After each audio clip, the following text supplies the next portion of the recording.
Managing wet gear. Another tip here. So a few years ago, I was in Alaska doll sheep hunting, and we ran into a couple of days of solid rain. And it was high enough cloud cover where we could continue to hunt.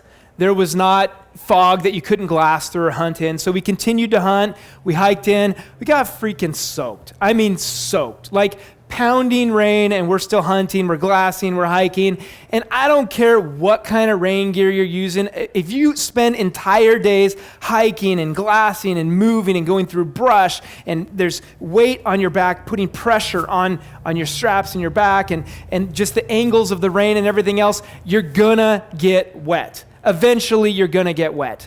So it was interesting to me. So when I am in those positions, I wear as little as possible under my rain gear. As little as possible. I put on the thinnest, lightest bottom layer, base layer that I have, something that dries fast. If I have a thin synthetic, that's what I choose over the wool. The wool's okay. It doesn't dry quite as fast as the synthetic. Of course, the wool is great for other reasons. It's extremely insulative when it's wet. It never stinks. I mean, I can wear the same wool shirt for 10 days, and I don't think I stink. But really, it is much more, it has antibacterial properties. Bacteria is what stinks. Sweat doesn't stink, bacteria stinks. And so it's very good for that. But if I'm in the rain, I pull out my lightest synthetic I have, top and bottom, and I wear that because it's going to eventually get wet if I'm in driving rain day after day.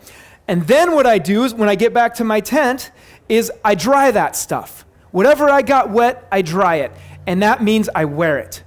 When I get into my sleeping bag at night, as long as I'm warm and I got clothes and everything else, I'm going to wring it out as much as I can, and I'm going to put on my wet layer. Then I'm going to put a dry layer over top of it so I'm comfortable, and I'm going to get in my sleeping bag. And you know what? Magically, 3 or 4 hours later, I'm going to be completely dry. If I've got wet socks and I really don't want to wear them, well, I'm going to put them down the legs of my pants or in my shirt or something like that. If I've got wet merino wool gloves, this just happened to me last week. I just landed yesterday from Alaska. I was hunting brown bear 17 days in Alaska. I got in yesterday. But I had soaking wet merino gloves, the thin gloves. And they're wet, they stunk, everything else. I just shoved them up my shirt, slept one night, woke up in the morning, they were completely dry. So I'm doing this in Alaska, and I'm feeling great about everything. And I'm with my guide. And my guide, actually, he had KUIU rain gear. He didn't have anything else KUIU, but just the rain gear. And he says to me after a couple days, he's like, man, this really sucks, man. Every single thing I have is wet. And it literally took me back. I'm like, what, are you serious? Because I don't have one single piece of wet gear. Every single thing I own is dry. And you're telling me that every piece of clothing you have is wet?